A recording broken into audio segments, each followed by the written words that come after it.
We interrupt our program to bring you a special broadcast. Boom! Headshot! Hey, it's Clay. Welcome to another League of Legends video, and this time I want to talk about itemization for AD carries.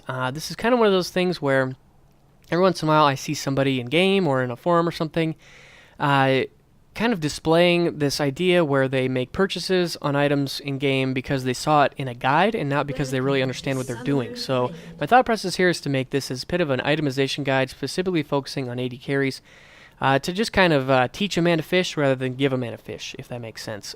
So I want to just kind of give you a little bit of a lay of the land. AD carry is the role that I play primarily, the one that I probably have the best understanding of personally, and so wanted to share a little bit of my understanding of when I make choices in-game about what items to buy. I wanted to explain why. So let's go ahead and start, just kind of run through this as your decisions would go throughout the game. Let's start with starting items.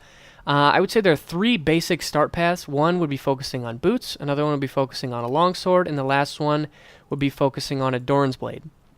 They each have their pros and cons, and they all need to kind of be weighed in against each of them. So let's start with boots. Boots was really popular in Season 2, and you might see a lot of older guides that tell you to start with boots, but their base movement speed on boots got reduced, so they are a little bit less valuable. It used to be that if you weren't starting with boots, you were going to be in big trouble because everybody else was going to be running circles around you. But now in Season 3, that's not so much the case, and I would say that boots starts aren't quite as popular. Just because boots don't really give you any... I mean, I would say, especially if you're going to play passive, and if you just want to farm, you can usually just be smart with your positioning to the point where you don't really need that extra movement speed. So personally, I'm not a huge fan of starting with boots. It just is not my favorite choice. I really do like starting with a longsword and 2 pots. A couple reasons for this. I think, number one, it gives you some flat AD. And I really like getting extra AD. I run AD Quints and Marks, and I also like getting a longsword. And that gets, if you can see right now in Vayne, I have 82 attack damage. That's up from 53 base AD, so that's a pretty big boost. And kind of my metric there is that I'm not 100% sure exactly what the math is, but just from like a feel thing, if I'm hitting under tower, I know that the melee minions require 2 tower hits and then 1 auto attack to get the CS, but then the ranged minions, usually you need to attack them, then the tower attacks, and then 1 more attack. But if you get enough AD, you can just let the tower attack it once and then last hit it. And that is a huge boost, I think, personally, to have right away from the very beginning of the game. So if you need to last hit under tower, it really is not going to be a problem. And you can reasonably expect to get every single one. So personally, I really like that. Also, with Longsword, it builds right directly into a Vamp Scepter, which can take you to a Blade of the Ruined King or to a Bloodthirster, which are both items we'll talk about later. I really, really like Vamp Scepter early on to give you a lifesteal. I don't have lifesteal Quints, but those are also a good way that you could go with it. But personally, I just like to get an early Vamp Scepter, maybe on my first back, so that just to give me that little bit extra sustain. Then I don't need to worry about buying pots. And if I get in fights and I get to about half health and I don't really want to go back, I can just auto-attack the wave. Maybe like the cannon minion specifically, and then I'll be fine. So I really do like a good early Vamp Scepter, just as a good overall item. So let's go ahead. Oh, and then Doran's Blade. Doran's Blade gives you a ton of stats. That's basically the huge Doran's Blade. I mean, if you think about 475 gold compared to 400, so 400 gold, you're getting 10 attack damage. Well, you're also getting 10 attack damage, but you're also getting 80 health and 5, not lifesteal, but restored health on hit. I mean, those stats are basically free. So if you think about how much 80 health costs, let's go ahead and look at health. 180 health costs you 475 gold, so you're basically getting all of that health for free. For 75 gold, and then that passive is just really nice too. And it's not unique, so you can stack Doran's Blades. A Doran's Blade is really nice if you're with a support who has some heal, like a Soraka or a Taric or an Alistair, or maybe even a Nidalee.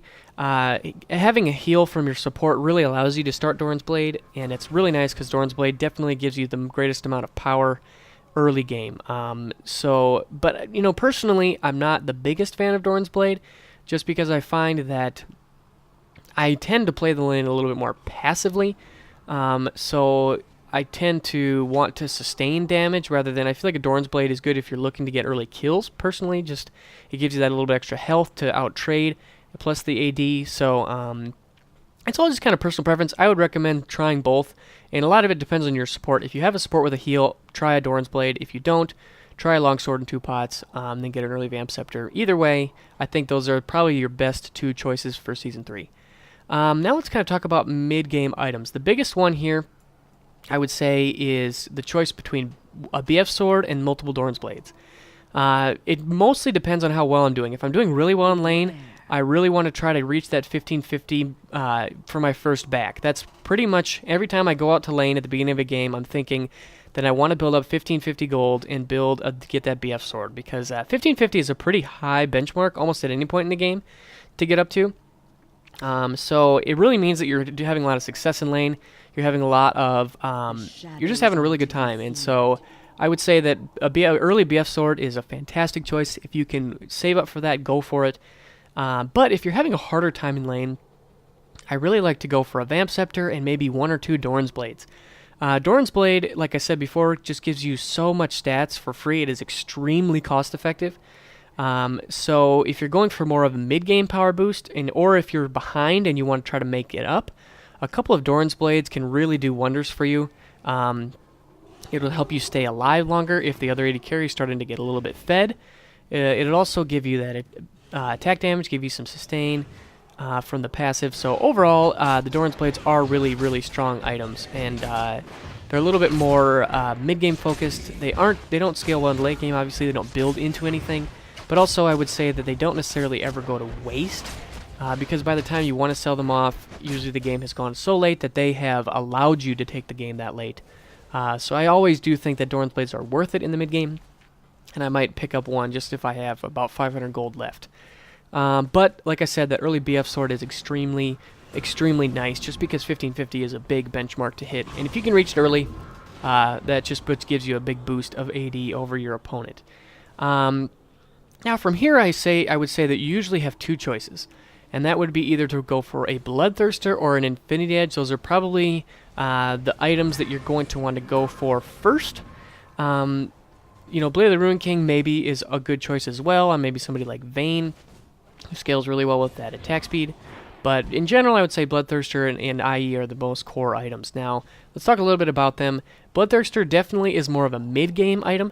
It gives you the most amount of AD. It's also cheaper. It's exactly, I don't think that I already have this, so it's, I believe, 600 gold cheaper. Yep, because right now it's 1,000 minus 400 is 600, so 600 gold cheaper, so you can reach it faster. It also gives you more AD once you stack it up to 100, and it gives you lifesteal to help you sustain in lane a little bit more. It doesn't scale really well into late game just because flat AD tends to get countered by armor, which is what your opponents will be stacking. Your tanks are going to be having a lot of armor, so this extra AD is going to be less worthwhile when you compare it to Infinity Edge, which gives you that crit chance and that unique passive, which is extremely, extremely huge, where your crits deal an extra 50% damage. So, in general, Infinity Edge is more of a late game focus, Bloodthirster more of a mid game focus. Infinity Edge doesn't give you as much of a power boost, just because getting that extra flat AD mid game is extremely huge, but then when your opponents are stacking armor, it'll fall off, whereas Infinity Edge will Infinity Edge scales extremely well into late game. Specifically talking about Critical Strike. Critical Strike, just having like 25% crit strike, it doesn't really give you that much power. But once you get something like a Phantom Dancer and maybe another attack speed item to go with it, then Crit Strike tends to do extremely well. Just because if you have more attack speed, obviously you're going to have more attacks.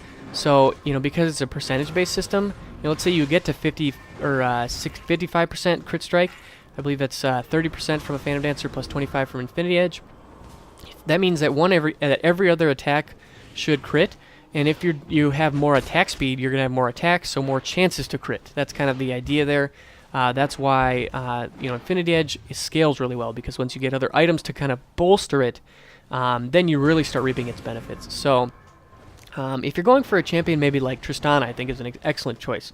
She's a very, very strong late game focused champion, and it's largely because she has that crazy range and that attack speed buff. So an Infinity Edge is extremely powerful on Tristana because you can hit your Q and you've got the range. So you got a lot of attack speed, you got a lot of range, so having a lot of damage from the Infinity Edge is a really good choice.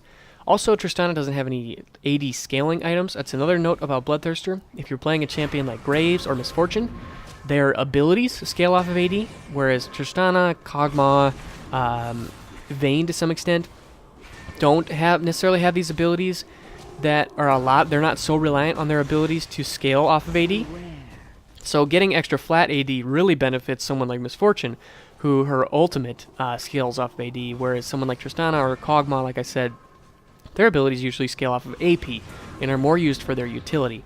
So that's another thing to keep in mind as well. If you want to be using your abilities a lot, Bloodthirster is great because it gives you extra flat AD, but if you're mostly focusing on auto attacks, Infinity Edge, better for late game. This is also something to keep in mind too with your team. If you're playing with someone like Nasus or Ryze, who's going to scale really well into late game, go for Infinity Edge. Whereas if you're going with somebody who's more of like an early mid-game focus, maybe like a snowball champion, like an Akali or something like that, on your team, you're going to want to end the game earlier. Bloodthirster can be an excellent choice there. Now from there, you've got, let's say you picked Bloodthirster, you've got a lot of flat AD, now you're going to want to supplement it. The nature of AD carries and why people say they're item dependent is because all of their items work together and they snowball with each other. So, because your main core focus is damage, attack speed, and crit strike. And all of those scale together more effectively. So, next I would say you're going to want to probably go for an attack speed item. Now, let's talk. Phantom Dancer is definitely the most common choice and the most core choice. Something like Infinity Edge, Phantom Dancer is very, very strong. 50% attack speed is fantastic. 30% crit strike is fantastic. And then the movement speed also helps. So, but I would say that the main bonus here is the attack speed and the crit strike. And I really do like Phantom Dancer as well because the build path is relatively easy. You've got a couple 400s, you got a 730. So depending on where your gold is at, the build path is relatively simple and straightforward, which is nice. Whereas something like an Infinity Edge has a pretty difficult build path. In terms of alternatives, Static Shiv is something you see quite a little bit. I actually see it in the LCS quite frequently, and I've been thinking about why. And I think a lot of it depends on the champion choice. It gives you 10% less attack speed, but it is 300 gold cheaper. And it also gives you 10% less crit strike chance, but then 1% greater movement speed. So, I guess to be honest, the biggest difference here is that it's number one cheaper. It gives almost the same stats, just 10% less. But the nice thing about Static Shiv is the passive. It helps you a lot. You do a little bit more AoE damage and wave clear. So let's take example like a champion like Draven. Draven doesn't really have any AoE damaging spells like Graves does. So getting a Static Shiv can really help you wave clear very quickly.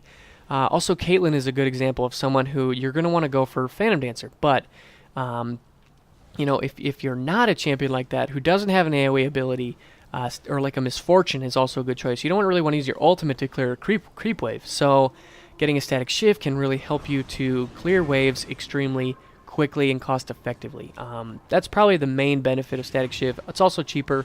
So it's just kind of something I would recommend trying both of them. I would say they're probably the core choice for attack speed and crit. I tend to prefer Phantom Dancer, but I do think Static Shiv can be a good choice with certain champions. And it's a little bit cheaper as well. Renaan's Hurricane is also maybe something to consider.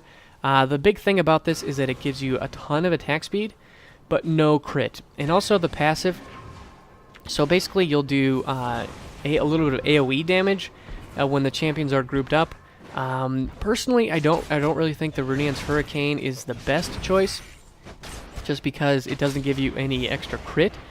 So, if let's say you go Bloodthirster, Renaan's Hurricane, you're still at a 0 crit chance, and that's kind of a big deal. If you want to stack it with something like a Phantom Dancer, I guess you could, but still, then you're only at 30%, and I don't know, just in general, I don't think that Renaan's has the best synergy with all of your items, just because in general, AD carries aren't looked at to do AoE damage. They're mostly looked at for their extremely high single target damage, and more their sustained damage, really, than anything. It also feels like, Zephyr could be a good choice. I think the biggest thing about Zephyr, I usually hear Zephyr talked about like when the game goes extremely late. Something where you would want to like sell your boots and pick up a Zephyr, just because the biggest thing is the tenacity, I would say, giving you that reduced stuns, slows, taunts, fears, etc. But in general, I would say that the core are definitely these two, the Static Shiv and the Phantom Dancer. Blade of the Ruin King should also be discussed at this point. Blade of the Ruin King is a little bit of a unique item. In general, my thought process, so let's kind of build, let's say I went Bloodthirster, Phantom Dancer, now what's my next item? Usually the choice for me at this point is whether or not to go for a Blade of the Ruin King, or if I want to go for a Last Whisper. And I want to talk a little bit about the differences. So, Last Whisper is really nice just because it gives you a little bit of, it gives you a big chunk of armor penetration. That's really, really significant. So, in general, what you want to be doing at this point is when you're weighing Last Whisper versus Blade of the Ruin King, the thing about Blade of the Ruin King is that it has this unique passive where it deals 5% of the target's current health in bonus damage. So that can actually be extremely significant if the enemy is stacking health. So let's just kind of talk about this. Let's say that the enemy's jungler is a Dr. Mundo. He went for something like Warmos plus Randuin's Omen plus Sunfire Cape plus Spirit Visage, all these items that are giving him a ton of health. Maybe even he put a Banshees Veil on top of that as well. So in that instance, you really are going to want to go for a Blade of the Ruin King, because 5% of 4,000 is like 200 or something like that. Pretty giant. I mean, that's extra 200 damage is pretty significant from a Blade of the Ruin King, from the passive. So that's really, really fantastic. Whereas Last Whisper, let's say you're going against somebody like an Amumu. Amumu usually is not stacking a lot of health, but he will stack a lot of armor and magic resist to be tanky. Also, a Malphite is a good choice. Any of these champions that just have a lot of, if they're building a lot of armor, if you're seeing, just take a look at the armor page. Talking about like a Randuin's Omen, a Thornmail, Sunfire Cape, Frozen Heart, all of, Zonia's, all of these items, if you're seeing these on the enemy team, you are definitely going to want a Last Whisper, just because, number one, it's also quite cheap. 1,900 gold is relatively low. It gives you 40 damage, which is nice, but definitely the armor penetration is the main reason you want to get this item. It's also worth discussing Black Cleaver here and the differences between the two.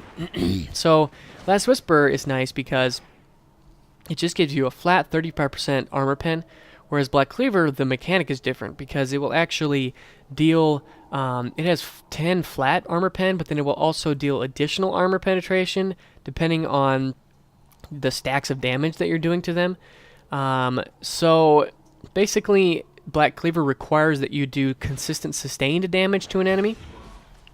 So generally the choice is to put this on someone like Misfortune, who has her ultimate that's doing that pop, pop, pop wave of bullets in the bullet time.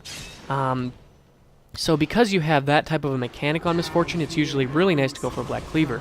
It's also nice because your allies can take advantage of this, because the Armor Shred will also benefit from that as well. So if you're going with an all 80 team and you pick Misfortune and you want to use your bullet time in team fights, Black Cleaver can really help to shred the entire enemy team's armor almost in an instant, so that all of your other friends can do a lot of damage.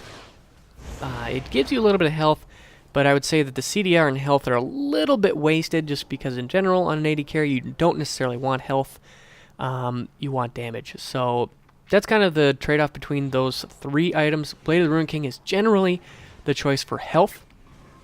Last Whisper is when you're going against single target armor. Black Cleaver is when you're able to get consistent sustained damage against an opponent, and you are wanting the armor shred for your team. Now, moving beyond this, it really just kind of goes up into the open right now. Talking now about, at this point, you're probably going to want to get one of the items that you didn't get before. So let's say you start Bloodthirster, then you go Phantom Dancer. At this point, you are probably going to want to get an Infinity Edge, as well as your Last Whisper. I mean, that just these, and then also your boots, your Berserker's Greaves, those are pretty much the standard choice. I mean, honestly, for boots, I don't really think I need to talk about them, because there really isn't another choice. Maybe you could go Merc Treads if they have a lot of CC on the enemy team, but in general, Berserker's Greaves are just the choice. So let's say you have these 5 items.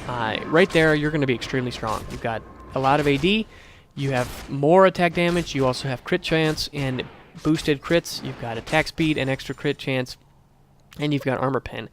And that's pretty much all you want right there. So from here, it's really about just kind of seeing what's going on. And at this point, you're probably going to want to consider a defensive item. And there really are a fair amount of choices for you at this point. The standard choice is the Guardian Angel, and really the benefit of this is it's passive, not so much that it provides armor and MR, which is nice, but really it's all about the passive, that it will revive you on death. This is really, really nice, and I generally go for a Guardian Angel, just kind of depending on the feel of the game. If I feel like our team fights have been very close, and maybe I'm dying, but, you know, let's say that our team fights are generally ending in like a 3-for-2 with everybody, all those 5 remaining people are still weak, a Guardian Angel can be a great choice, because you can come back to life after dying, and you can kind of finish off that team fight, if that makes sense. It also works well against, you know, kind of situations where just kind of getting back into the fight is huge. Yeah, that's pretty much, I guess, what I would say about Guardian Angel. But the thing about it is that it doesn't give you any health, and it doesn't give you a ton of armor or MR. And when the passive is on cooldown, it's pretty much worthless to you. So that's kind of the thing about Guardian Angel. It's for 2,600 gold. You know, you're going to be, if you have those 5 minutes when it's on cooldown, that you're going to be really weak during those 5 minutes, because people are really going to want to target you. So alternatives, a Banshees Veil is definitely a solid choice. I would say a Banshees Veil is best used when the enemy AP carry is really fed, and specifically when it's an AP carry like somebody like Nidalee maybe, or maybe a Vagar, somebody who has one spell that can really wreck your day. And the thing about it is that the passive gives you that spell shield that can absorb one spell. That is pretty significant. Having every 25 seconds being able to just eat one spell for nothing is really, really nice. It does give you a little bit of health, which is also really nice. I don't actually know what the math is between, like, let's compare like 400 health to 50 armor. I don't really know what the difference there. I know it's dependent on how much damage they're doing, but in general, health is just a little bit better because it works well against both AD and AP. But in general, the Banshees Veil is the best choice when you're getting blown up by an enemy AP carry. Now, there are a couple of other choices I want to talk about. One is a Warmos. Warmos is an interesting choice, and I would say that it is best against an enemy team that has 1 or 2 assassins. I think Warmos is a really good choice against an assassin, because if you think about the way that an assassin's kit works, they are entirely dependent on dealing 100% of your damage, of your health, in about 2 seconds before anybody can respond. So if I've got 1368 health, the job of an assassin is to do 1368 worth of damage to me in about 2 seconds flat. And if you add 1,000 health, I mean, that pretty much puts you to the point where no reasonable assassin could insta-give you at a moment's notice. I mean, there probably are exceptions. I want to say like maybe Fiora or Zed have the potential to put out that much damage, but if you're going up against someone like maybe an Akali or you know, maybe a Talon, somebody like that, a Warmos can do wonders for helping you survive their burst, which is really all you want to be doing. You just want to survive their initial burst, and that will really give you a lot of benefit. And Warmos is relatively inexpensive when you look at the foray of defensive items available. You know, it's about the same price. I guess it's a little more expensive than these other two, but it gives you a lot more sustain. You know, it's good against AP and AD. It's just a very versatile defensive item for late game. But the kicker is that it also doesn't help you do any damage. So as an AD carry, you want to be doing damage, and if you can rely on positioning more so than health, it's just something to consider. I guess in general, I don't always go for this, but I do like it when the enemy team is kind of 100-0ing me and I need to survive that. Other option, I actually really do like the Frozen Mallet. Just kind of personally, it gives you a lot of health, and it also gives you AD, which is nice. And then the really nice part about it is this, the passive Icy, which will slow, 30% slow on every auto attack for 1.5 seconds. That is pretty significant, and I would say that the Frozen Mallet is mostly, I mean, it doesn't do you that much good in a team fight. Having a slow on a team fight isn't the best, but when the Frozen Mallet really shines when you catch somebody out and you, I guess you're kind of chasing them and they're trying to get away. It kind of turns you into ash, if that makes sense, and it just allows you to really secure kills that you otherwise would not have been able to, just because you can permanently slow them, which can be really, really useful. Let's say you end up surviving a team fight and, the other person is weak and it looks like they're going to get away, but you just manage to flash in and get even one auto attack on them. That will likely spell their doom just because you've got that slow. Now, the biggest hindrance to Frozen Mallet is its cost. It is extremely costly. I mean, just looking at all items, it is the fourth most costly item in the entire game. It is very, very costly, and I want to say, talking about cost efficiency, I believe that I read that it is actually just its base stats, the health and damage, are like 250 gold undervalued. So the passive needs to be worth 250 gold to even bring this to a level of cost efficiency. So whereas I know something like a Dorn's Blade is like 2 times more cost effective than it should be, or something like that. So that's something to consider. It is extremely costly. If you're really, really fed, it can be a good choice, just because the slow can be really valuable. It's hard to really, I mean, the slow is very situational. To get 250 gold value out of the slow, I would say, is very much just dependent on how things are going. And it just is very much dependent on the nature of in the flow and the status of the game. But those are kind of your basic choices for defensive items. I don't really think there's much else to talk about. Maybe a Maw of Malmortis. It gives you that MR, which is really nice. I actually don't really buy this this item very often, so I can't really even talk that much about it. Again, this would probably be a good substitute for like a Banshees Veil, just to give you that MR and that passive to really help you to... it also helps you do more damage when you're missing health, so that's nice too. So if you are facing a very AP-heavy team, Maw of Malmortis can be a good choice. Just trying to think if there's anything else that I'm missing. Overall, though, Manamune is a good item to talk about. Manamune is a little bit more focused on AD casters, but I really do like to build it on champions like Ezreal or maybe Sivir, who have those abilities that you can really spam. But in general, I would say Manamune struggles for an AD carry because, number one, it requires that you buy an early tier, and putting 700 gold into a tier early on can really set you back. Because you want to be putting that money into something like a BF sword instead. So that's kind of something to consider. Spirit of the Elder Lizard actually is not a bad choice. It gives you a flat AD, it gives you CDR, which on some champions can be really nice. I know this has made its way into Ezreal's builds for some of the Asian build AD carries. I know that they really tend to like this item, but it's kind of a weird item. The Butcher doesn't really make sense on an AD carry, so not my favorite choice. Youmuu's Ghostblade could be a good choice. The active is actually quite nice, but I would say overall the items that we've covered really are the core and the foundation, and your biggest decisions are going to be on, are you going to go for Bloodthirster first, or I guess your start is definitely up to your decision. Are you going to start Longsword, are you going to start Dorn's Blade, or are you going to go with Boots? Bloodthirster or Infinity Edge is probably your next choice. Are you going to go for Phantom Dancer, Static Shiv? Are you going to go for Last Whisper, or Blade of the Ruined King, or Black Cleaver? Those are kind of the basic sets of choices. And overall, I just hope that this was helpful.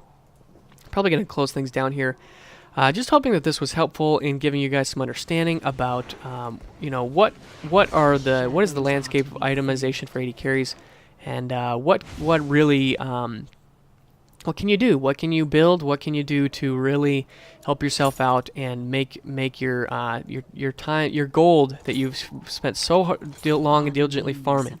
How can you really make it most worthwhile as you possibly can? So I'm gonna go ahead and wrap things up. I'm actually gonna try to win this bots game because I'm feeling lucky and I've got playing veins. So I hope you guys enjoyed this though, and definitely let me know. Leave a comment in the comment section down below if you enjoyed this, and I will definitely see you guys again soon. Nice stun there off. Gonna pop an ulti on Shen. He's just having a really rough time here, isn't he? And we're gonna go ahead and get this kill here. Come on, Shen. Where are you at, buddy? You're gonna really make me work for this. There we go. At least we got one kill in this game. But overall, I hope you guys enjoyed this video, and definitely leave me a comment section down below, and I'll see you guys again soon.